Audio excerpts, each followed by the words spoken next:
শটের উপরে কথা, হযরত আদম জান্নাতে শুয়েছিলেন। আল্লাহ রাব্বুল আলামিন একজন পুরুষ লোকের মনের কথা বুঝতে পারলেন যে একা একা জীবন ধারণ করছে এই পুরুষ, যার কারণে তার জীবনে সুখ নেই, তার জীবনে শান্তি নেই। শান্তির এবং সুখের সন্ধানে সৃষ্টিকর্তা আল্লাহ রাব্বুল আলামিন কি করলেন?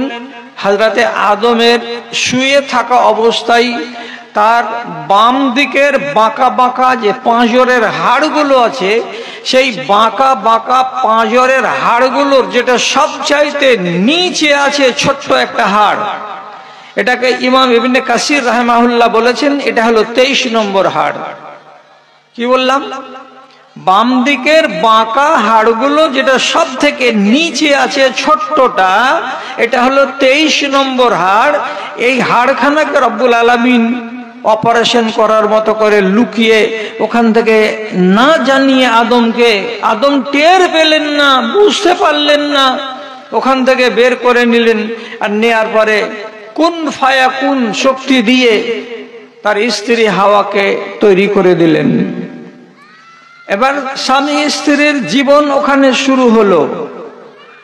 প্রসঙ্গটা 1 মিনিট আর একটু বলে দিই, তাহলে আল্লাহর কুদরত দেখতে পেলেন। প্রথম মানুষটাকে তৈরি করলেন কাদামাটি দিয়ে, দ্বিতীয় মানুষটাকে আল্লাহ তাআলা তৈরি করলেন ওরই শরীরের বাঁকা হাড় থেকে। আর একটা আল্লাহর কুদরত দেখেন, সেটা আল্লাহর কুদরত কি? আল্লাহ রাব্বুল আলামিন সারা দুনিয়ার ইতিহাসে একটা এমন নারীর ঘটনা কোরআন মাজিদে আলোচনা হয়েছে, সেখানে দেখা যাবে, বোঝা যাবে, আপনারা জানতে পারবেন।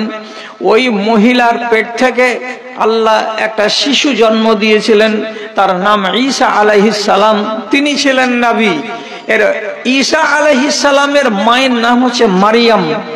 এই মহিলার পেট থেকে ঈসা নবী পয়দা হয়েছেন, কিন্তু রব্বুল আলামিন বিনা বাপে মারিয়ামের পেট থেকে ঈসা আলাইহিস সালামকে জন্ম দিয়েছেন। মারিয়ামের বিয়ে হয়নি, মারিয়ামের স্বামী ছিল না। স্বামীর সংস্রবে না গিয়েই আল্লাহ তাআলা নিজের কুদরতে আরেকটা মানুষকে পয়দা করে দিলেন। আর তারপরে আল্লাহ যেটা নিয়ম সৃষ্টির, সেটা হলো এই একজন নারী আর একজন নর, একজন নারী একজন নর, এরকম করে জোড়া। আর প্রত্যেক জোড়া থেকে রব্বুল আলামিন মানুষকে সৃষ্টি করতে শুরু করে দিলেন। তাহলে আল্লাহ তাআলার মানুষকে সৃষ্টি করার সিস্টেম হলো কটা? 4টা। মানুষকে তৈরি করার রব্বুল আলামিনের সিস্টেম, তরিকা কয়টা? 4টা। 4 রকম করে আল্লাহ তাআলা মানবকে দুনিয়াতে সৃষ্টি করেছেন। গোড়াতে আয়াতটাতে কি বলা হয়েছিল? আল্লাহ তাআলা দুনিয়ার সমস্ত মানুষকে তৈরি করেছেন এক মা থেকে আর এক বাপ থেকে। ওই একজন থেকেই সারা জাহান এখন তৈরি হলো। কত মানুষ আছে আর কত কবরে গেছে, হিসাব রেখেছেন? জানেন, শুনেছেন? এখনকার যদি হিসাব করি তো সারা দুনিয়াতে 765 কোটি মানুষ আছে, ছেলে আর মেয়ে। কোথা থেকে এলো? সব এক মা আর এক বাপ থেকে এলো। ভালো করে শুনেন, কথাগুলো শিখে রাখেন, কাজ দিবে। কি বলছি? হযরতে আদম আলাইহিস সালাতু ওয়াস সালাম এবং তার বিবি হাওয়া, এদের পেট থেকে আল্লাহ তাআলা প্রথম জোড়া জোড়া করে বাচ্চা সৃষ্টি করতেন। প্রত্যেকবার মা হাওয়ার পেট থেকে 2টা করে বাচ্চা হতো, একটা বেটা একটা বেটি। কোচড়া গোপালপুর না এটাকে কি বলে? আবল মোড়। আবল মোড়ের মেয়েরা, আমি যদি বেঁচে থাকি তাহলে আগামী বছর আবার আমি আসবো, না ডাকলেও আমি আসবো। কিন্তু সেদিন আমি জিজ্ঞেস করবো যে তোমরা ওয়াজের কতখানি মনে রেখেছো, আর সেদিন তোমাদের বিদ্যার দৌড় বোঝা যাবে যে হ্যাঁ কিছু কথা মনে রেখেছো না রাখোনি। এখনকার মায়েদের পেট থেকে আল্লাহ তাআলা একটা করে সন্তান দিচ্ছেন, আর কোথাও হাজারে লক্ষটার ভেতরে কোন মায়ের পেট থেকে ডবল বাচ্চা পয়দা হচ্ছে। কিন্তু এটা নিয়ম নয়। আল্লাহ নিয়ম করেছেন একটা করে পয়দা করা। আর আদম আর হাওয়ার ক্ষেত্রে আল্লাহ তাআলা নিয়ম করেছিলেন কি, প্রত্যেকবার দুটো করে বাচ্চা পয়দা হবে, একটা বেটা একটা বেটি। আমাদের মা হাওয়া 40 বার, শোনেন, 40 বার মা গর্ভবতী হয়েছিলেন। আর 40 বার গর্ভবতী হয়ে 80টা বাচ্চাকে পয়দা করেছেন। আর কি আল্লাহ তাআলা নিয়ম করেছিলেন, প্রথমবারের বেটা বেটি, দ্বিতীয়বারে যে বেটা বেটি পয়দা হলো এদের সাথে জোড়া হবে। আগকার যেটা পয়দা ওখানকার বেটিটা, তার পরের বার যেটা বেটা পয়দা হলো ওর সাথে ওর বিয়ে হবে। দ্বিতীয়বার যেটা বেটা হলো এই বেটাটার প্রথমবারের বেটিটার সঙ্গে বিয়ে হবে। এরকম উল্টা পাল্টা করে আল্লাহ তাআলা বিয়ে জায়েজ করে দিয়েছিলেন। কেন, যে মানুষ তো তখন আর নাই, ঘুরে ফিরেতে একটাই আদম আর হাওয়ার পেট থেকে পয়দা হওয়া মানুষ, এগুলো থেকেই রব্বুল আলামিন জোড়া বানালেন। এইবার শুরু হলো, তো আল্লাহ তাআলা আদম হাওয়ার ঔরস থেকে দিলেন 80টা বাচ্চা। আর এই 80টা বাচ্চা জোড়া যখন হলো তখন 40 জোড়া হলো। আর এই 40 জোড়া যখন আবার বাচ্চা দিতে শুরু করলো তো কতটি হলো, তো সোজা সোজা কথা বলে যে আমেরিকান কুয়ায় যদি 2টা পুকুরে ছেড়ে দেওয়া যায় তো 6 মাসে যেমন গোটা পুকুর ভর্তি হয়ে যায়, ওই রকম আল্লাহ তাআলা সারা দুনিয়াটাকে হযরতে আদমের ঔরস থেকে 80টা বাচ্চাকে পয়দা করার পর সারা দুনিয়াকে ভর্তি করে দিলেন। আর আজকে সারা দুনিয়াতে যত মানুষ আছে ওই ধারা থেকেই চলে আসছে, আর ওইভাবে আল্লাহ তাআলা পয়দা করছেন। কি কুদরত আল্লাহ তাআলার। এবার আপনারাকে আরেকটা কাজের কথা বলি। আপনারা হলেন নারী আর আমরা হলাম নর, তাহলে আপনাদের জন্য কি আল্লাহ তাআলার শরীয়তে কোনো কানুন আলাদা আছে? আর আমরা বেটা ছেলে বলে আমাদের জন্য কি আল্লাহর আইনে কোনো আলাদা করে নিয়ম আছে? না আল্লাহর কানুনগুলো সব এক? কথা বুঝেন ভালো করে। আল্লাহর কানুনে ছেলে এবং মেয়ে কি আলাদা, না ছেলে আর মেয়ে সব এক? ভালো করে বুঝেন। আল্লাহর যেগুলো মৌলিক নিয়ম বা কানুন সেগুলোতে ছেলে আর মেয়ে সব এক। আপনার জন্য আলাদা কানুন নেই, আমার জন্য আলাদা কানুন নেই। আপনার যতটুকু পাওয়ার আল্লাহ তাআলা দিয়েছেন আমাকেও ততটুকু পাওয়ার আল্লাহ তাআলা দিয়েছেন। ভালো করে বুঝেন। তবে কয়েকটা ছোট ছোট মশলা আছে, সেই মশলাগুলোতে আমরা আলাদা, আপনারা আলাদা। মেয়েদের কানুন আলাদা, পুরুষদের কানুন আলাদা। কি কি? ভালো করে বুঝেন। একটু কান লাগান আমার দিকে, গল্পর দিকে খেয়াল করবেন না, গল্পর দিকে থাকবেন না ধ্যান দিয়ে। কিসে আপনি আলাদা? একটা বলছি, একটা। 1 নম্বর খেয়াল করেন, নামাজ আমরা 5 ওয়াক্তে পড়ি, আপনারা 5 ওয়াক্তে পড়েন। জোহরের নামাজ যতটি আপনার জন্য সুন্নাত আর ফরজ, আমার জন্য অতটি সুন্নাত এবং ফরজ সমান। তফাৎটা কি আছে? যখন পুরুষ লোকেরা নামাজে দাঁড়াবে তখন যদি 3টা লোক একসাথে কমসে কম নামাজ পড়তে আসে, একটা হবে ইমাম আর 2টা হবে মুক্তাদি। পুরুষদের ইমামটা আগেকার সারিতে একাই দাঁড়াবে আর পিছন দিকে মুক্তাদিরা আলাদা লাইনে দাঁড়াবে। কিন্তু আপনারা মায়েরা যখন জামাত করবেন তো যদি একের বেশি 5টা 7টা 10টা যা হবে তখন একজনকে ইমাম হতে হবে। আপনাদের ভিতর থেকে একটা মহিলা ইমাম হয়ে নামাজ পড়াবেন। তা আপনি যদি বেটা ছেলেদের ইমামতি করার মতো করে লাইনের আগে গিয়ে একাই দাঁড়ান আর পিছন দিকে যদি মহিলারা লাইন দাঁড়াই, তাহলে এই নামাজটা দুরুস্ত নয়। মায়েরা এমনি করে ইমাম আলাদা হয়ে দাঁড়াতে পাবে না। লাইনের মাঝখানেই ইমামকে দাঁড়াতে হবে, তার ডানে আর তার বামে অন্যান্য মায়েরা বোনেরা লাইন লাগিয়ে থাকবে। এমনি করে যদি আমরা নামাজ পড়ি তাহলে আমাদের নামাজ দুরুস্ত নয়, আর আমাদের মতো করে যদি আপনি নামাজ পড়েন তাহলে আপনাদের নামাজটা দুরুস্ত নয়। তাহলে এখানে একটু তফাৎ হয়ে গেল, ছেলেরা ইমাম হবে আলাদা আর মেয়েদের ইমাম হবে লাইনের মাঝখানে। তো হোক, এতে তো কোনো কষ্ট নেই। আর একটা কানুন আপনাকে বলছি, খেয়াল করুন কথার দিকে।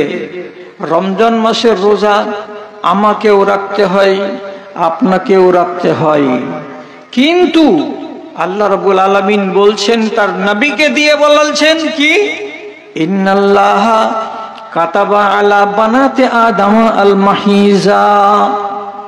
পৃথিবীতে যত আদমের বেটিগুলো আছে সমস্ত নারীদের কপালে আল্লাহ তাআলা তাদের নসিবে লিখে দিয়েছেন একটা নতুন নিয়ম এবং আলাদা কানুন। সেটা কি, নারী হয়ে জন্মগ্রহণ করতে গেলেই যেদিন মহিলাটার বয়স 12 বছর হবে, 13 বছর হবে কিংবা 14 বছর হবে, আল্লাহ তাআলা তার নসিবে লিখে দিয়েছেন মাসিক আসা, মাসিক হওয়া। এটা হবে। এটা না হলে পেটের বাচ্চা 10 মাস কিছু খেতে পাবে না। তার জন্য আল্লাহর কুদরত, এই জিনিসটাকে আল্লাহ তাআলা মায়েদের মধ্যে তৈরি করেছেন। আপনি বোন হিসাবে আপনাকে আমি বলছি না, আপনারাকে আমি মা হিসাবে দেখে বলছি। আমার মাকে যেটা আমি ভালোবাসা দিই, আপনাকে ওই ভালোবাসার নজরে দেখে আমি বলছি। আমার মার উপর দিয়ে আপনাকে শিখাচ্ছি। আমার মাকেও আল্লাহ তাআলা এটা দিয়েছিলেন, আপনার মাকেও আল্লাহ তাআলা এটা দিয়েছেন। যদি আমার মাকে আল্লাহ রাব্বুল আলামিন মাসিক না দিতেন তাহলে 9 মাস একটা বাচ্চা মার পেটে যে থাকে তো খাবার খাবে কোথা থেকে? এই মরা রক্তগুলো মার পেট থেকে আর বাইরে আসে না 9 মাস। ওই রক্তগুলোকে নাড়ি দিয়ে বাচ্চা তার পেটে ভরে। এই জন্য বাচ্চা জন্ম হওয়ার কালে বাচ্চার নাভির সঙ্গে 4 হাত লম্বা একটা নাড়ি লেগে থাকে, যেটাকে কেটে ফেলে দিতে হয়। ওই নল দিয়ে দিয়ে দিয়ে দিয়ে আল্লাহ তাআলা মরা রক্তগুলোকে আপনারও পেটে পৌঁছেছেন, আমারও পেটে পৌঁছেছেন, আর ওইগুলো আমার শরীরে গেছে, আর ওইগুলো খেয়ে আমি মায়ের পেটে 2 কেজি, সোয়া 2 কেজি, 2.5 কেজি ওজনের হয়েছি। তারপরে দুনিয়াতে এসেছি। আর এই নাড়িটার আর কোনো দরকার নাই। আল্লাহ তাআলা এবার আমাকে মুখ দিয়ে খাওয়াবেন। তার জন্য আমি জীবিত হয়ে দুনিয়াতে আসার পরেই আমার মায়েরা, আমার খালারা ওই ফালতু নাড়িটাকে কেটে ফেলে দেয়, আর আমার মুখ দিয়ে, আপনার মুখ দিয়ে মা নিজের স্তনটাকে চুষিয়ে বাচ্চাকে দুধ খাইয়ে মানুষ করে দেয়। তাহলে আপনার নামে লেখা আছে কি, যে মাস আসতে গেলে প্রতি মাসে রব্বুল আলামিনের পক্ষ থেকে এটা হবে যে মাসিক তার আসবে। পুরুষদের এটা নেই তো আপনাকে 4 দিন, 5 দিন, 6 দিন প্রত্যেক মাসে যে এটা হবে, তো আল্লাহ একটা আলাদা আপনাকে সিস্টেমে ফেলে দিলেন, কাজে আপনার জন্য আলাদা নিয়ম করে দিলেন রব্বুল আলামিন। কি নিয়ম করলেন? যে 4টা দিন রমণীদের মাসিক থাকবে, সেই 4টা দিন সে নামাজ পড়বে না, তাকে নামাজ থেকে মাপ দেওয়া হয়েছে। যেই 4টা-5টা দিন রমণীর কাছে তার মাসিক থাকবে, সেই 4টা-5টা দিন কোন রমণী কোরআন মাজিদকে হাতে করে নিয়ে তেলাওয়াত করবে না। কোরআন মাজিদ তেলাওয়াত করা তার চলবে না। যেই 4টা-5টা দিন রমণীর এই মাসিকটা চালু থাকবে, সেই 4টা-5টা দিন কোন রমণী মসজিদে আল্লাহর ঘরে প্রবেশ করতে পাবে না, ওখানে নামাজের উদ্দেশ্যেও যাবে না, নিজের কোনো প্রয়োজনে আল্লাহর পাক ঘরের ভেতরে এসে ঢুকতে পাবে না। আলাদা হলো। পুরুষদের এটা নেই, তো ওদের আলাদা কোনো কানুন নেই। আপনাদের নসিবে আল্লাহ লিখে দিয়েছেন, এই জন্য আপনাদের জন্য এটা আলাদা নিয়ম। এটা হলে আপনি কোরআন পড়তে পাবেন না, আপনি এটা হলে মসজিদে ঢুকতে পাবেন না, আর আপনার এটা থাকাকালীন আপনি নামাজ পড়তে পাবেন না, রোজা রাখতে পাবেন না।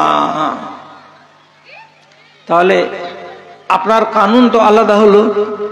তা আমি গোড়াতে কি বলেছি, দু চারটা কানুন এমন আছে ছোট ছোট যেগুলোতে আপনি আলাদা আর আমি আলাদা। এবার আপনার রোজাটি কি হবে,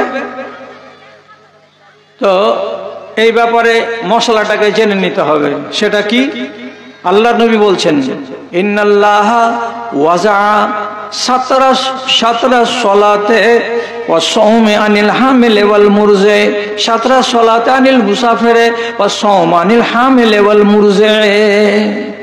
যদি নারী পুরুষ কেউ বাইরে যায়, বিদেশে যায়, এই মেয়েগুলো তোমরা যদি ভদ্রভাবে কাজ না করবে তো আর মেয়ের লোকগুলো কি করবে? চুপচাপ শান্তশিষ্ট ভাবে আদায় করে বেড়াও, হ্যাঁ ফুট করে বেড়াচ্ছ কেন? আস্তে আস্তে সব আলাদা আলাদা হাঁটো না, একসঙ্গে হাঁটছো কেন? আলাদা আলাদা হাঁটো, আলাদা আলাদা হাঁটো। তো যদি বিদেশে যায় তো আল্লাহ তাআলা বলছেন তোমার নামাজকে অর্ধেক করে দিলাম, আপনারও আমারও সমান। 4 রাকাত জোহরের নামাজ মাত্র 2 রাকাত পড়বেন, আসরের 4 রাকাত মাত্র 2 রাকাত পড়বেন, তাহলে হয়ে গেল। মায়েরা যারা গেটের কাছে দাঁড়িয়ে আছেন, খালারা আপনারা এগিয়ে আসুন, আগে দিকে অনেক জায়গা। মায়েরা ও খালাগুলো আপনাদেরকে বলছি অনুরোধ করে, আপনারা এই ডান দিক দিয়ে বাম দিক দিয়ে চলে আসেন হাঁটতে হাঁটতে, সামনের দিকে ডান দিকে অনেক জায়গা আছে। আমার ধন ওখানে খাড় হয়ে না, মারে ওখানে খাড় হয়ে না, মানুষের ভিড় হয়ে যাচ্ছে, পিছন দিক থেকে যত লোক আসছে ওখানে চাপ সৃষ্টি হয়ে যাচ্ছে। সরে যাও, ওখান থেকে সরে যাও, তাড়াতাড়ি করে ডানে আসো, তাড়াতাড়ি করে বামে আসো, হটে যাও হটে যাও। হ্যাঁ, তো বলছিলাম নমাজ মুসাফির হালাতে অর্ধেক। এবার তারপরে আল্লাহ তাআলা কি কানুন দিলেন, যারা ঋতুবতী হবে, যেই মহিলার ঋতু এসেছে সেই মহিলাকে আল্লাহ তাআলা বলছেন তুমি রোজা রাখবে না। রোজাটা কখন রাখবে? যখন তুমি অন্য মাসে সুযোগ পেয়ে যাবে তখন তোমাকে কাজা রোজাটা রেখে নিতে হবে, এটা হলো তোমাকে ছাড়। তারপরে আল্লাহ রাব্বুল আলামিন বলছেন কোন মায়ের পেটে যদি বাচ্চা থাকে এবং রোজা করার কারণে যদি তার পেটের বাচ্চার ক্ষতি হয়, তার শরীর যদি দুর্বল হয়ে যায়, তো মায়ের শরীর যদি দুর্বল হয় তাহলে পেটের বাচ্চাও দুর্বল হয়ে যেতে পারে।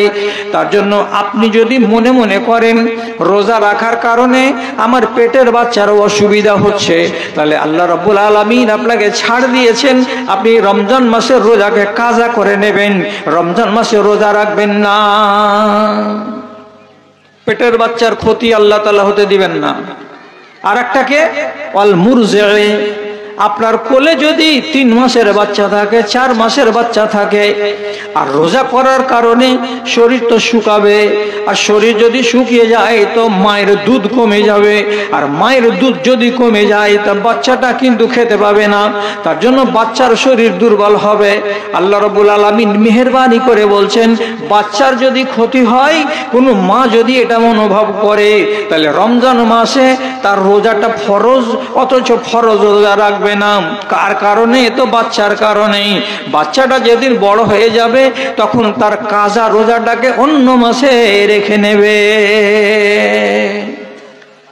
আমাদের এটা কানুন নাই, আমরা পুরুষ লোক, আল্লাহ তাআলা এগুলো দায়িত্ব থেকে আমাদেরকে আলাদা করে দিয়েছেন, এই জন্য আমাদের কোনো ছাড় নেই।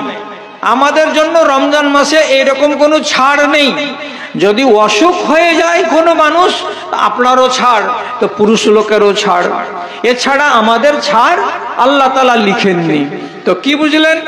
আপনাকে এখন পর্যন্ত 4টা মশলা 5টা মশলা বললাম যে আপনি আলাদা আর আমি আলাদা। তাছাড়া আর কি আছে? আর এক একটা আপনাকে বলে দেই। আর কি এক একটা বলবো? রাসূলুল্লাহ একদিন দাও দাও। রাসূলুল্লাহ একদিন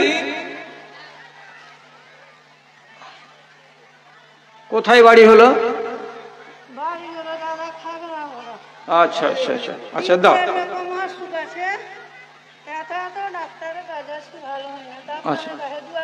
আচ্ছা আচ্ছা আচ্ছা কে অসুখ আছে? আচ্ছা ঠিক আছে, এটা আমি মনে রাখলাম। আচ্ছা আমি দোয়া করবো ইনশাআল্লাহ। আর 4-5টা বোনের দান গালাকে একটু নিব, নিয়ে তখন তোমার নামে আমি দোয়া করবো যে আমার বোন আমাকে 2টো জিনিস দিয়ে গেছে। আচ্ছা ঠিক আছে। হ্যাঁ বসে যান আগে। এ খালাগুলো, এ বেটিগুলো, রে ধনেরা, তোমরা দাঁড়িয়ে কেন আছো গো? বসো বসো, বসে যাও বসে যাও। এতগুলো লোক যদি দাঁড়িয়ে থাকে তাহলে কেমন কথা? এরা প্রথমবার হয়তো দেখছে, জানছে নাকি, অভিজ্ঞতা হয়নি। এরকম অন্যান্য জায়গায় হয় না যে মেয়ে ছেলে মধ্যে মধ্যে মধ্যে মধ্যে দাঁড়িয়ে থাকবে। বসে যাও বাবা, বসে যাও, কথাগুলো শুনতে দাও একটু দয়া করে। বলছিলাম এদিকে আল্লাহ রসুল একদিন এত বড় একখানা রেশমের কাপড়, যেমন রুমালগুলো হয় পকেটে, এইরকম করে হাতে তুললেন। রেশমের কাপড়টাকে হাতে করে উঠালেন, আর উঠার পরে বলছেন আল্লাহ রাব্বুল আলামিন এই জিনিসটাকে আমার পুরুষ উম্মতের জন্য হারাম করে দিয়েছেন, আর আমার নারী উম্মতের জন্য এটা হালাল করা হয়েছে। কি বোঝা গেল? রেশমের কাপড় মেয়েরা পরতে পারে, ব্লাউজ, সায়া, সালোয়ার, শাল, শাড়ি। রেশমের কাপড়ের ইচ্ছা করলেই তার স্বামী, তার বাপ যা দিবে, যতটা দিবে, রেশমের কাপড় মায়েরা পরতে পারে, তাদের জন্য কোনো বাধা নেই। কিন্তু আমাদের মতো পুরুষ লোকেদের জন্য আল্লাহ রাব্বুল আলামিন রেশমের কাপড়কে হারাম করে দিয়েছেন। পুরুষরা রেশমের কাপড় ব্যবহার করতে পারবে না। এটা হলো 6 নম্বর মশলা। আপনি আলাদা এবং আমি আলাদা।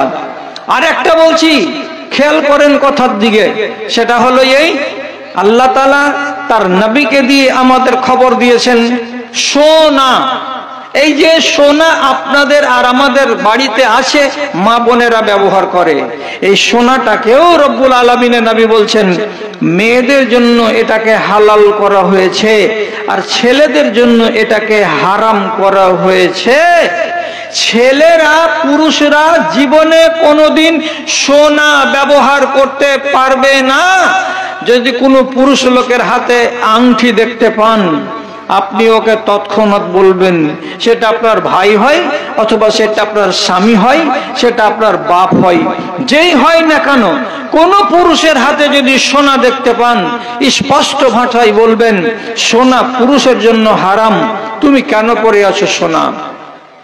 এমন পর্যন্ত ওলামায়ে কেরাম বলেছেন, কেউ যদি ভাঙা দাঁতে জায়গাটাতে সোনার দাঁত লাগাই, বলছে সোনার দাঁত লাগানো যাবে না। সোনা বেটা ছেলেরা, পুরুষরা ব্যবহার করতে পারবে না। হয়ে গেল 7টা মশলা। আর একটা মশলা বলছি, ওটা আপনারা আলাদা আর আমরা হইলাম আলাদা। কি আলাদা মশলা? খেয়াল করেন কথার দিকে। আপনারা গন্ডগোল করছেন বেশি, আর নারীরা দাঁড়িয়ে আছে বেশি।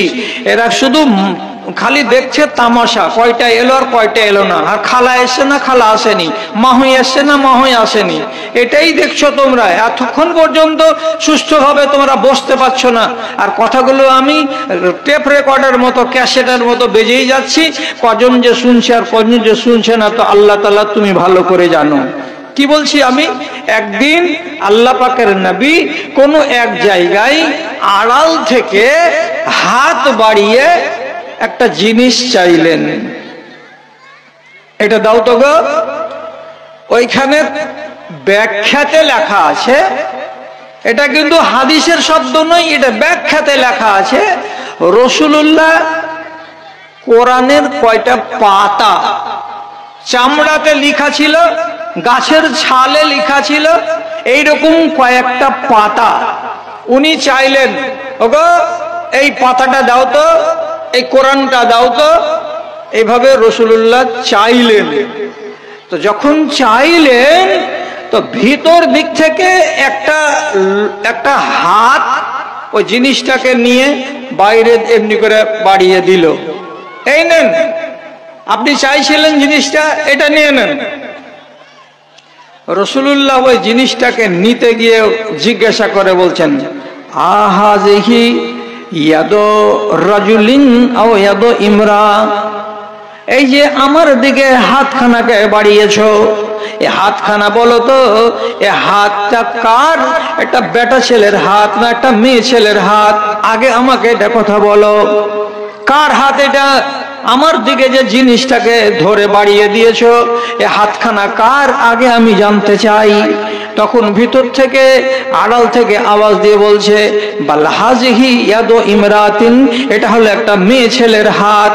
আমি একটা মেয়ে ছেলে, আপনার আদেশ অনুযায়ী জিনিসটা আপনার হাতে তুলে দিচ্ছি আল্লাহ পাকের নবী। রাসূল দেখছেন মেয়ে ছেলেটার হাত পুরুষ লোকের হাতের মতো ফিকা, কোনো রং নেই, মেহেন্দি নেই, হেনা নেই, কিচ্ছু লাগানো নাই।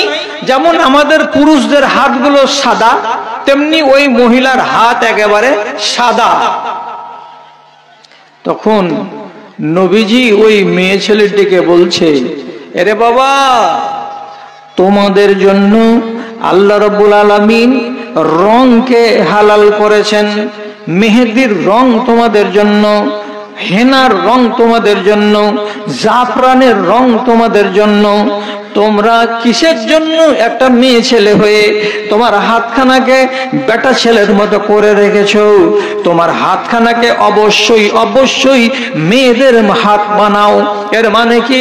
তোমার আঙুলে তুমি হিনা লাগাও, তোমার হাতের তালুতে মেহেন্দি লাগাও, যাতে করে তোমার হাতখানা দেখলেই বুঝতে পারা যায় এটা ছেলেদের হাত নয়, এটা মেয়েদের হাত। এটা হলো জিনাত, এটা হলো জিনাত। আর নারীকে আল্লাহ তাআলা জিনাত করতে বলেছেন। কেন জিনাত করবে? জিনাত করে লাভ কি আছে? একটা হাঁড়িতে যদি লুতা না দাও তো হাঁড়িটা দেখতে কেমন লাগবে? আর প্রত্যেক দিন তরকারি রান্না করার পরে হাঁড়িটাকে যদি তার গলাতে কি করো, লুতা দাও, তো হাঁড়িটা কেমন লাগবে? যদি তুমি কাঠের লকড়িতে, পোয়ালের লকড়িতে রান্না করো তা হাঁড়ির পাছাতে কালি লাগবে। তো তুমি যদি হাঁড়ির পিছন দিকের কালিকে না মুছো তো তাহলে হাঁড়িটা দেখতে কেমন লাগবে? মাঞ্জলে কেমন লাগবে আর না মাঞ্জলে কেমন লাগবে? মাঞ্জতে গেলেই চকচক করবে, দেখতে ভালো লাগবে, আকর্ষণ বাড়বে, আর না মাঞ্জতে গেলেই মনের ভেতরে ঘৃণা তৈরি হবে। ঠিক সেই রকমই একটা নারীকে আল্লাহ রাব্বুল আলামিন পাওয়ার দিয়েছেন কি করার? জিনাত করার। জিনাত মানে কি? সুন্দর করে নিজের চুলগুলোকে দুই ভাগে ভাগ করে পিছন দিকে একটা বেনি বানাবে, বেনি বানিয়ে চুলটাকে যত্ন করবে। আবার আল্লাহ রাব্বুল আলামিন তাকে বলে দিয়েছেন যেগুলো জিনাতের জিনিস তোমার বাড়িতে আছে সেগুলো ব্যবহার করো। কেউ যদি ঠোঁট পালিশ ব্যবহার করে, একদম 100 বার করে নারীদের জন্য যায়, সে ঠোঁটটাকে লাল করতে পারে, সবুজ করতে পারে, অন্য কোনো রং করতে পারে, চোখে সুরমা লাগাবে, গালে ভিকোটারমারি লাগিয়ে নিজের চেহারাটাকে গোলাপের মতো ঝকঝকে করতে পারে, হাতে চুড়ি পরতে পারে, সোনা পরতে পারে, রূপা পরতে পারে, পায়ে মেহেদি লাগাতে পারে, গুল্লাতে রং মাখতে পারে। এগুলো হচ্ছে তাদের হক। এই জিনাতটা করবে। কেন করবে? হযরত ইবনে আব্বাস রাদিয়াল্লাহু তাআলা আনহু বলছেন, তিনি নিজে বলছেন, কুন্না নাতাযায়্যানু কামা তাতাযায়্যানা ইমরাতানা, আমাদের বিবিরা যেমন আমাদের জন্য সাজে আমাদের বাড়িতে, তেমনি আমরা সাহাবীরা বেটা ছেলে হয়ে আমরা বিবিদের জন্য সাজতাম। মেয়ে ছেলেরা মেয়ে ছেলেদের মতো সাজবে আর বেটা ছেলেরা বেটা ছেলেদের মতো সাজবে। বেটা ছেলে সুন্দর করে চুল কেটে ডিজাইন করে চেহারাতে দাড়িগুলোকে রেখে সুন্দর সুন্দর করে চিরুনি করে চেহারাটাকে সুন্দর করে রাখবে, ঝকঝকে করে রাখবে, জামাগুলো পরিষ্কার করে রাখবে, রাখবে, আয়রন করে রাখবে। গায়ের গেঞ্জিটাকে একদিন পর পর, 2 দিন পর পর ধুয়ে ধুয়ে রাখবে। বগলে চুল রাখবে না, গাটাকে ঘামতে দেবে না। দরকার হতে গেলে পাউডার গুলোকে মাখবে, আর মেখে সব সময় টিপটপ হয়ে থাকবে, সুন্দর হয়ে থাকবে। হযরত ইবনে আব্বাস রাদিয়াল্লাহু তাআলা বলছেন, আমাদের বিবিরা যেমন আমাদের জন্য সাজে, তেমনি আমরা বেটা ছেলেরা আমাদের বিবিদের জন্য সাজতাম। তাহলে সাজ করাটা হচ্ছে কার অধিকার? আপনাদের অধিকার। এই জিনাত আপনি করতে পারবেন। তো বিনা জিনাতে থাকা কি হারাম? হারাম নয়, এটা হারাম নয়, কিন্তু আপনার অধিকারকে আপনি ব্যবহার করুন, জিনাত করুন। তাহলে লাভ কি হবে? আপনার দিকে হাসি ঠাট্টা করিয়েন না।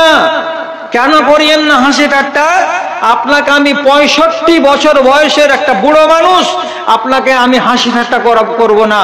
আর আমার বাড়িতে 3টা বৌমা আছে, আমার 5টা পুতিন আছে, আমার 2টা পোতা আছে, আমার 3টা নাতি আছে, আমার 4টা নাতনি আছে।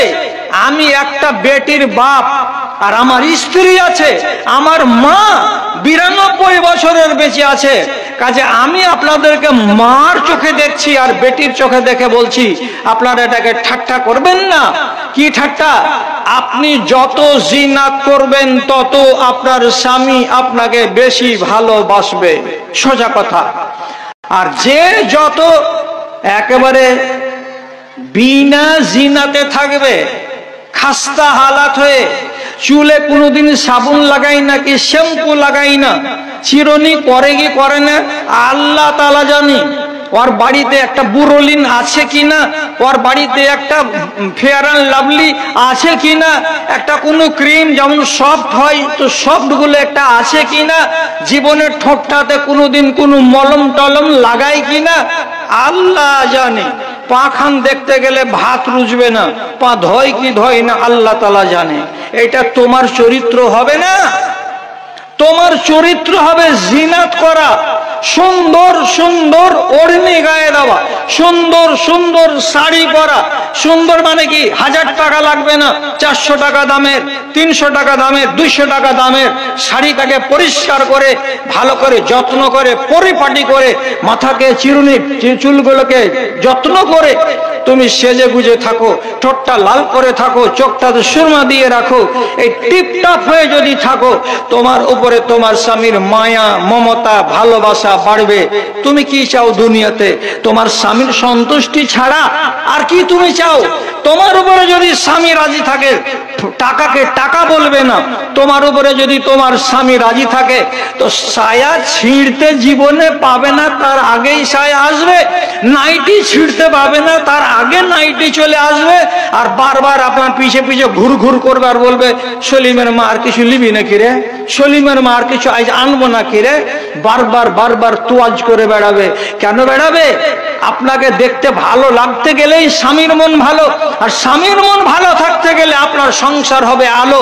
তা আপনি হাতে ধরে নিজের জিনাতটাকে বাদ দিয়ে স্বামীর কাছে ঘৃণার পাত্র হতে যাবেন না। এটা আপনাকে আমি জ্ঞান দিচ্ছি একটা বড় মানুষ হয়ে। তবে একটা কথা মাথায় রাখবেন, বসে রাখে রহিমার মা আগা দিকে খাড়াবে না হলে গাই দুলালের মা বসে রাখে কোনো খাই খাড়িয়ে দিয়েছে আগা দিকে এসে এখানে গল্প করে। একটা ফাঁকা জায়গা থেকে তাড়াতাড়ি করে বসবে তো।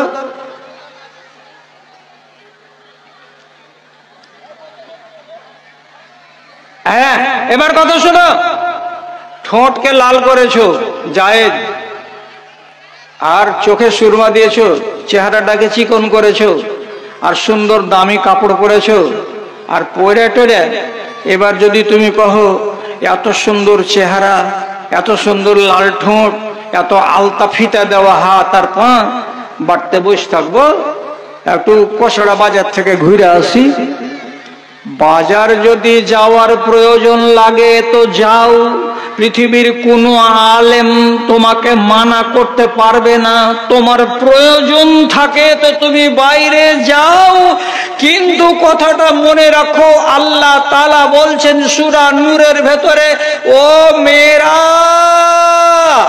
জিনাত করো, কিন্তু তোমাদের জিনাত কে কে দেখতে পাবে এটা মুলবির কাছ থেকে জেনে নাও। কে কে দেখতে পাবে? এত সুন্দর ঠোঁট, 200 টাকা দামের তুমি ঠোঁট পালিশ লাগিয়েছ, দেখে মনে হচ্ছে গোলাপ ফুলের একটা পাপড়ি। এত সুন্দর ঠোঁট তুমি গাঁলাকে দেখাবা কি? কে কে দেখতে পাবে? ভালো করে শুনো, আল্লাহ তাআলা বলছেন, ওয়ালা ইউবদিনা জিনাতাহুন্না ইল্লা লিবুলাতিহিন্না আও আবায়ে বুলাতিহিন্না। তরজমাটা কি? আল্লাহ তাআলা বলছেন, তোমার লাল লাল ঠোঁট, তোমার সুন্দর সুন্দর চেহারা, তোমার এত ডিজাইন এবং তোমার জিনাত কারা কারা দেখতে পাবে? ভালো করে শোনো, 6 রকমের বেটা ছেলে দেখতে পাবে, 7 নম্বর বেটা ছেলে দেখতে পাবে না। কে বলছে? তো আল্লাহর কোরআন। কে কে 6টা বেটা ছেলে দেখতে পাবে? তোমার স্বামী দেখতে পাবে, তার জন্য দেখা যায়। তোমার স্বামীর বাপ মানে শ্বশুর, সে দেখতে পাবে, তার জন্য দেখা যায়। তোমার বাপ দেখতে পাবে, তার জন্য দেখা যায়। তোমার নিজের ভাই দেখতে পাবে, তার জন্য দেখা যায়। তোমার যদি বেটা থাকে বড়, তো তোমার নিজের বেটা তোমার জিনাত দেখতে পাবে, তার জন্য দেখা যায়। এবং 6 নম্বরে তোমার বাড়িতে যদি নাবালক বেটা ছেলে চাকর থাকে, যার বয়স 12 বছর হবে, 13 বছর হবে, এখনো সাবালক হয়নি, তাহলে এইরকম একটা বেটা ছেলে যে কাজ করবে তোমার বাড়িতে, ওই ছেলেটা তোমার জিনাত দেখতে পাবে। এই 6 রকমের পুরুষকে বাদ দিয়ে দুনিয়ার কোনো মানুষ তোমার ঠোঁটের লালি দেখতে পাবে না, তোমার চিকন চিকন চেহারা দেখতে পাবে না। জিনাত অন্য লোকের দেখা হারাম করে দিয়েছেন কে? তো আল্লাহ তাআলা। মাথাতে থাকবে, মাথাতে থাকবে। এই যে সিস্টেমটা চালু হলো, আমার এই মাওলানা এই যে চালু করে দিলেন, এইবার আগামী বছরও তোমরা এই জায়গাতে আবার জমায়েত হয়ে আবার ওয়াজ শুনতে পাবে। কোন আলেমে দিন আসবেন, তোমাদেরকে ওয়াজ শোনাবে। তা আজকে যতটি কথা শিখিয়ে দিচ্ছি, কথাটিকে হেফাজত করতে শিখো, আর কথাগুলোকে মূল্য দিতে শিখো। তোমার শরিয়ত আমার শরিয়ত এক, তোমার বিধান আমার বিধান এক। শুধু 7-8টা ছোট ছোট ছোট ছোট নিয়মে তুমি আলাদা, আমি আলাদা। এবার যদি আমি বলি, ও মা, তোমার কি নমাজ 4 ওয়াক্ত? তো কি বলবে উত্তর? হ্যাঁ না, আমার নামাজ যেমন 5 ওয়াক্তে, তেমনি তোমার নামাজ হলো 5 ওয়াক্তে। আমার নামাজ যেমন 12 রাকাত হলো সুন্নাতে মুআক্কাদা, তেমনি তোমারও সুন্নাত হলো 12 রাকাত। আমার 14 রাকাত নয়, আর তোমার 12 রাকাত নয়। বুঝছো কথা? বুঝছো কথা? আবার শোনো কি বলছি। বেতরের নামাজ আমরা আহলে হাদিসের লোকেরা 1 রাকাত পড়ি এশারের নামাজের পরে। তোমরাও তেমনি বেতরের নামাজ 1 রাকাতই পড়ো এশারের নামাজের সুন্নতের পরে। তোমাদের জন্য 5 ওয়াক্ত, আমাদের জন্য 5 ওয়াক্ত। তুমি যখন হজের টাকা জড়ো করতে পারবে, তো কাবা যাবে হজ করতে। হজ ফরজ যদি হয়, তেমনি আমার জন্য হজ। যতটি কাজ হজে গিয়ে করতে হবে বেটা ছেলেকে, অতটি কাজ করতে হবে হজে গিয়ে একটা মেয়ে ছেলেকে। আলাদা নয়। এমন পর্যন্ত কি একটু খেয়াল কর মারা খালারা, আল্লাহ তাআলা বলছেন, একটা মেয়ে ছেলে নমাজ পড়ে, রোজা রেখে, হজ করে, যাকাত দিয়ে, সত্য কথা বলে, হালাল রুজি খেয়ে, পর্দা করে, স্বামীর খিদমত করে যদি মরে, তো সে মেয়েটা জান্নাতি হবে। ঠিক তেমনি আল্লাহ রাব্বুল আলামিন বলছেন, একটা পুরুষ লোক নমাজ রোজা করে, হজ যাকাত করে, আল্লাহ তাআলার কিতাবের আইনকে মেনে কবরে যদি যায়, তো ওই ছেলেটাও জান্নাতে যাবে। তাহলে তোমার জন্য জান্নাত, আমার জন্য জান্নাত। যদি আমি আমল না করি তো যেমন আমার জন্য জাহান্নাম, তেমনি তুমি যদি আমল না করো তো তোমার জন্য জাহান্নাম। তাহলে জান্নাতের আইনে আর জাহান্নামের আইন আলাদা নয়, তোমার আর আমার এক। তোমার নামাজ আমার নামাজ এক, তোমার হজ আমার হজ এক, তোমার ইবাদত আমার ইবাদত এক। এমন পর্যন্ত আল্লাহ তাআলা বলছেন যদি কোনো শাস্তির ব্যাপার চলে আসে, শাস্তি, কথা শোনা, শাস্তির যদি কোনো বিধান চলে আসে, কেমন শাস্তি? ধরে নাও একটা কোনো পুরুষ লোক চুরি করেছে, তাহলে ওর শাস্তিটা কি? প্রথমবার যদি চুরি ধরা পড়ে যায় তো তাহলে ওর বাম হাতের কবজি পর্যন্ত কেটে নিতে হবে, আর বাম হাতের কাটা হাতখানাকে সাথে সাথে গরম তেলে ডুবিয়ে ওর রক্তটাকে বন্ধ করতে হবে। আর যে হাতখানা কাটা গেল ওই কাটা হাতখানা ওর গলাতে ঝুলিয়ে দিয়ে গোটা গায়ে ঘুরেতে হবে। কি বললাম? কটা মেয়ে লোক শুনলে গে? কতটি মাখালা শুনলে? চুরি করলে কোন হাত কাটতে হবে? একটু কেউ ছোট গলা দেখাও তো, ডাইন হাত না বাঁ হাত? কোনটা বললাম? বাঁ হাত বললাম। কত থেকে কাটতে হবে? কবজি থেকে কাটতে হবে। এটা কার আইন হলো? বেটা ছেলের আইন হলো। আচ্ছা, যদি কোনো মেয়ে ছেলে চুরি করে তাহলে ওর আইন কি আছে? ওর আইন ওইটাই, ওরও বাম হাতকে কাটো। কদ্দূর পর্যন্ত? তো কবজি পর্যন্ত। আর কেটে নিয়ে তাকে চুরির সাজা দাও। তো আপনারা বা কোনো লোক যদি বলে আরে না রে বাবা, না না না না না না, মেয়ে ছেলের হাত কাটিও না জি, মেয়ে ছেলের হাত কাটিও না। কেন? পরের বাড়িতে ও থালি বাঁধবে কেমন করে, কাম করবে কেমন করে, ঘর সংসার করবে কেমন করে, অসম্ভব হয়ে যাবে মেয়ে ছেলেটার জন্য। আল্লাহ তাআলা বলছেন জি না, ওই সব দেখতে হবে না। তুমি চুরি করলে কেন? তোমার জন্য যেমন হাত কাটার আইন, তেমনি পুরুষদের জন্য হাত কাটা আইন। আইনে সব সমান। আল্লাহ তাআলা বলছেন আস-সারিকু ওয়াস-সারিকাতু ফাকতাউ আইদিয়াহুমা জাযাআম বিমা কাসাবা। যদি বেটা ছেলে চুরি করে হাত কেটে দাও, যদি মেয়ে ছেলে চুরি করে তো হাত কেটে দাও। তাহলে চুরির ব্যাপারে দেখলাম আমারও যা আইন আপনারও তা আইন। আর একটা আইন বলছি, ভালো করে শুনেন, খেয়াল করেন, মনটা ভরলো না। এবার প্রথম এসেছি বলে নাকি না আপনারা প্রথমবার এসেছেন নাকি আমার মনটা যেন ভরছে না আপনাদের কর্মকাণ্ড দেখে, যে বিশৃঙ্খলা থামাতে পারলেন না এখন পর্যন্ত আপনারা।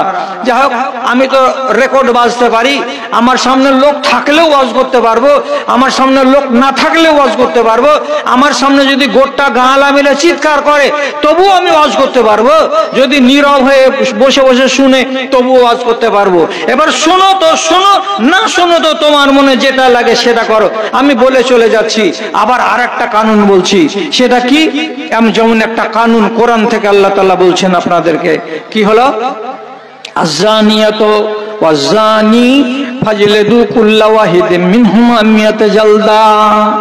যদি কোনো পুরুষ লোক ব্যভিচারে ধরা পড়ে যায়, যদি কোনো মেয়ে ছেলে ব্যভিচারে ধরা পড়ে যায়, পরের বেটার সঙ্গে মুখ বুড়াতে ধরা পড়ে যায়, কোনো ছেলে যদি পরের মেয়ের সঙ্গে অন্যায় কাজে ধরা পড়ে যায়, তো তাহলে পরে আল্লাহ তাআলা বলছেন কি, এরা দুজনকেই সাজা দিতে হবে। কতটি সাজা দিতে হবে? যদি এরা কেউ বিয়েদারি না হয়, এরা দুজনেরই যদি বিয়ে না হয়ে থাকে, বিনা বিবাহের যদি আইভি হয়, ছেলেটাও আইভি বিবাহ হয়নি, মেয়ে ছেলেটিও আইভি বিবাহ হয়নি, একে বলা হয় কুমার এবং কুমারী। তাহলে এইরকম ছেলে আর এইরকম মেয়ে যদি ধরা পড়ে যায়, তো আল্লাহ রাব্বুল আলামিন বলছেন 100টা কাঁচা কমচির বাড়ি কিংবা 100টা কাঁচা খেজুরের ডালকে কেটে নিয়ে এসে 1 2 3 4 5 6 করে 100টা কোড়া মারতে হবে। কাকে? তো মেয়ে ছেলেকে। তেমনি 100টা কোড়া খেজুরের ডাল কেটে এনে কিংবা কাঁচা কমচি কেটে এনে বেটা ছেলেটাকে মারতে হবে গুনে গুনে এক এক করে। এখন কেউ যদি বলে বেটা ছেলেকে মারছো তো মারো, ওরা বেটা ছেলে সইতে পারবে, বেটি ছেলেকে মারিও না, যে আর কমজোর মানুষ, জি ওইটা আইন নাই আল্লাহর, ওইটা আল্লাহ তাআলার আইন নাই। আল্লাহর আইনে বলছে এগুলো আইনে সব সমান। ছেলেকে যদি 100 কোড়া মারা যায় তো মেয়েকেও 100 কোড়া মারা যাবে।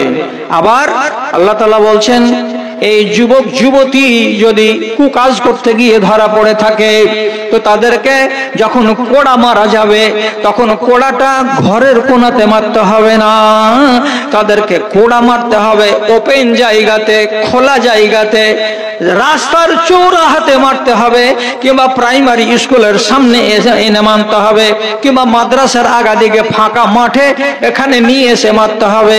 আর লুকিয়ে লুকিয়ে মারলে চলবে না, বরং কি করতে হবে, গোটা গ্রামের এক ঝাঁক মানুষ বেটা ছেলে এবং বেটি ছেলেকে হাজির করতে হবে, তাদের সামনে ছেলেটাকে 100 কোড়া মারতে হবে আর মেয়েটাকে 100 কোড়া মারতে হবে, যাতে 100-200টা লোক এই দৃশ্যটা নিজের চোখে দেখতে পায়। মেয়ে ছেলে কেন আসবে? একটা ছেলেকে 100টা কোড়া মারবে তো বেটি ছেলে কেন আসবে? একটা বেটি ছেলে মুখ পুড়িয়েছে, ওকে 100টা কোড়া মারবে তো অন্য বেটি ছেলে কেন আসবে? তোমরা তো বলতে পারো যে কেন আসবে বেটি ছেলে এগুলো তামাশা দেখতে? তামাশা দেখতে আসবে না, ওটা জ্ঞান পাওয়ার জন্য আসবে। কেন? যখন একটা মেয়ের উপরে কমচির বাড়ি পড়বে, একটা একটা করে গুনে গুনে গুনে গুনে কত ঠেলাটা লাগবে, মরে গেনুগে মাগে জান গেলগে বাপ হে, এই হে আর ওই হে, একবার এদিক লাড়বে একবার ওদিক লাড়বে, একবার পিঠের দিকে হাত নিয়ে যাবে একবার পেটের দিকে হাত নিয়ে যাবে, এই যে কষ্টটা হবে কিনা। তো যারা আর 20টা মেয়ে ছেলে ওখানে তামাশা দেখতে এসেছে তারা দেখবে, দেখে জ্ঞান পাবে আর মনে মনে কইবে একজন আরেকজনকে, রহিমেটে এই এই বেটি ছেলেটা এগুলা কাম করেছে বলে ওকে আজ মারছে গাঁলার সামনে, জীবনে এগুলা নাম লিস না তো এরকম করে তোকেও ঠুকবে, আর আমি যদি এগুলার নাম লি তো আমাকেও ঠুকবে। তাহলে শিক্ষাটা হলো কার? একজনকে মারাতে 100 জনের শিক্ষা হবে, তেমনি বেটা ছেলেটাকে মারবার কালে আর যদি 50টা যুবক বেটা ছেলে থাকে ওদেরও শিক্ষা হবে। আর যদি ওকে মারে আর আমি যদি এই কুকাজে জড়িয়ে থাকি তাহলে আমাকেও এরকম পিটন দিবে। যার কারণে শিক্ষা দেওয়ার উদ্দেশ্যে আল্লাহ তাআলা বলছেন ওদেরকে গায়ের বাইরে নিয়ে গিয়ে মারতে হবে, লুকিয়ে লুকিয়ে ঘরের কোনায় মারলে মারা চলবে না। কি বোঝা গেল? আপনার জন্য যেটা আইন আমার জন্য ওইটাই আইন। এবার কয়েকটা নতুন অন্য কথা আপনাকে শোনাতে যাচ্ছি। কি? একটা বাংলাতে কথা আছে, সংসার সুখের হয় রমণীর গুণে। মনে থাকবে, সংসার সুখের হয় রমণীর গুণে, আর সংসারে আগুন জ্বলে রমণীর গুণে। স্ত্রী যদি ভালো হয় তাহলে সংসারটা হবে জান্নাতি সংসার, আর স্ত্রী যদি কি হয়, মন্দ হয়, ব্যবহার খারাপ হয়, ডাকনি কিচিনি হয়, তাহলে ওই সংসারটাতে আগুন জ্বলবে, স্বামী স্ত্রী জীবনে সুখ পাবে না। কেন বললাম কথাটা? আল্লাহ তাআলার নবী বলছেন আর দুনিয়া কুল্লুহা মাতাউন, সারা দুনিয়াতে যত জিনিসগুলো আছে সব আমাদের লাভের, সব আমাদের লাভ উঠাবার। গাড়িতে লাভ উঠাও, বাড়িতে লাভ উঠাও, টাকা থেকে লাভ উঠাও, পয়সা থেকে লাভ উঠাও, জমি জিরাত থেকে লাভ উঠাও, সবই আমাদের কাজের জন্য, সবই আমাদের লাভের জন্য। তার ভেতরে এগুলো যে নিয়ামত আল্লাহ তাআলা দিয়েছেন, তো নবীজি বলছেন সমস্ত নিয়ামতের ভেতরে 1 নম্বর নিয়ামত হলো কোনটা? যেই বাড়িওয়ালিটা বড্ড ফরমাবরদার, যে বাড়িওয়ালিটা বড্ড নেককার, যে মহিলাটা নিজের স্বামীর জীবনে নাফরমানি করে না, এই সংসারের মেয়েটাই হলো আল্লাহ রাব্বুল আলামিনের সবচাইতে বড় নিয়ামত। জি, আর স্বামী যদি দেখে বাড়ি আসছি তো খালি বাড়িওয়ালির দাঁত ঝাড়া দিচ্ছে, একটু পানি চাচ্ছি তো কহছে তুমি নিজে ঢেলে খাইতে পারো না, একটু যদি কোনো কামে রাত হয়ে যাচ্ছে, 8টা রাতের জায়গাতে যদি 9টা রাতে কোনো কারণে বাড়ি আসছি, তো স্ত্রী এমন করে দাঁত ঝাড়া দিচ্ছে, দিয়ে আচট গাল দিয়ে কহেছে নাঙ্গের কাছে ঘুরছিল মিনসা, দেখো না রাত 9টার সময় বাড়ি আসে, মুখ পোড়া কুণ্ঠেকার। এই করে যদি কোনো মেয়ে ছেলে নিজের স্বামীকে গাল দেয়, তাহলে সংসারটা কি সুখের? এই সংসার সুখের নয়। স্বামীকে গাল দেওয়া চলবে না, তেমনি স্ত্রীকে স্বামীর ওয়া কারণে ওর শরীরে হাত দিয়ে আঘাত করা চলবে না। পুরুষ হয়ে গেল তার জন্য গাছের গোটা, যখন মন হবে মারবো আর যখন মন হবে গাল দিব, এটা পুরুষকে আল্লাহ তাআলা পাওয়ার দেয়নি। তেমনি মেয়ে ছেলে যদি মনে করে আমি তোমার বাড়িওয়ালি, আমি তোমাকে দাঁত দেখাবো, আমি তোমাকে এই করব আর ওই করব, এটা করা জায়েজ নয়। ভালো করে শুনো, তুমি যদি আল্লাহ তাআলার কাছে এশারের নামাজ পড়ার পরে একলা খালি দোয়া করো, আল্লাহ আমার সংসারে সুখ দিও, আল্লাহ আমার একটা বেটি বড় হলো, আল্লাহ তুমি একটা ভালো জামাইগুলো দিও, তো বলে তুমি তোমার দুঃখের কথা বলছো, দোয়া করছো আল্লাহ তাআলার কাছে, আল্লাহ আমার মা অসুখ হয়ে আছে, আমার মাকে তুমি ভালো করে দিও, তো এইগুলা যদি দোয়া করো তো কথাটা কান পেতে শোনো, তোমার স্বামী যদি তোমার উপরে নারাজ থাকে, তোমার স্বামী যদি তোমার উপরে নারাজ থাকে, তোমার দোয়া মেঘের উপরে যাবে না, তোমার দোয়া মেঘের উপরে যাবে না। আল্লাহ